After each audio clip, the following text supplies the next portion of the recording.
तमाम मर्यादाएं तार तार होती हैं तो अंतिम स्थिति युद्ध की होती है।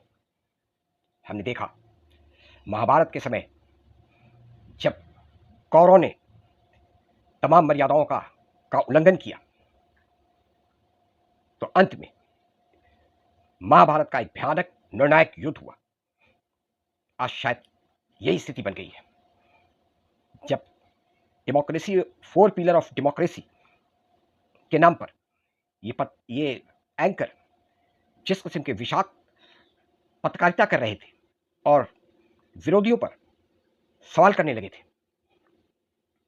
जब विरोधी पार्टी 21वीं सदी के समस्याओं पर चर्चा कराना चाहता था तो उसे 20वीं सदी के लीडरों की कुंडली उठाने की और कुंडली खंगालने की बात करते थे।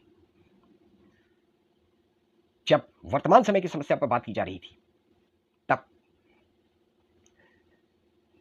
नेहरू जी और श्रीमती इंदिरा गांधी के समय की चर्चा करने लगते थे।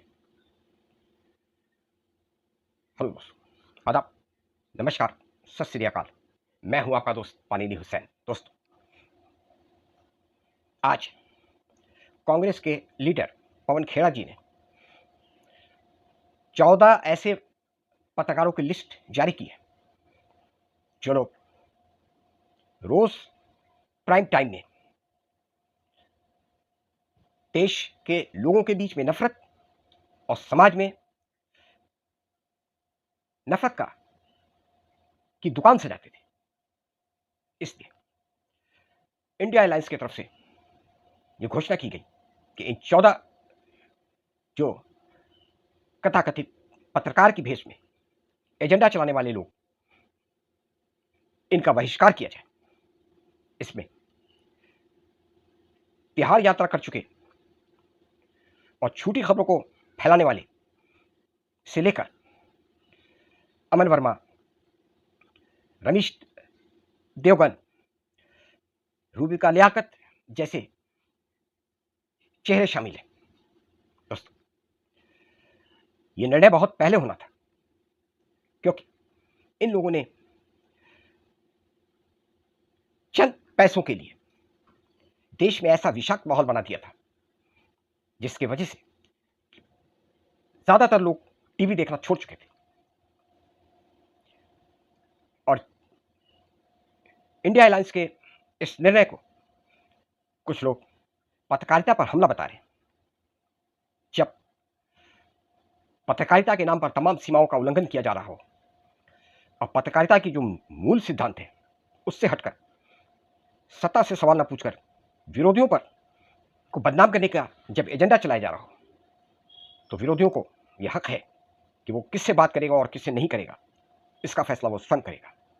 क्योंकि हम लोगों ने देखा है कि 21वीं सदी के ज्वलंत समस्या पर जब बात विरोधी दल के नेता करते थे तो वो 21वीं सदी की समस्याओं पर बात ना करके, वर्तमान समय की समस्याओं पर बात ना करके वो 20वीं सदी में ले जाते थे और नेहरू और श्रीमती इंदिरा गांधी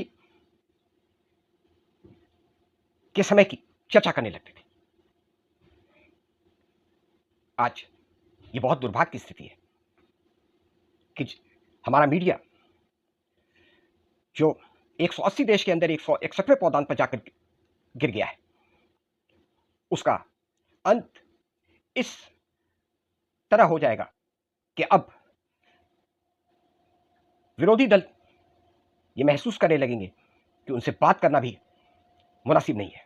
ये आज दुर्भाग्य की स्थिति है, लेकिन खैर, जो हुआ ये बहुत पहले होना था।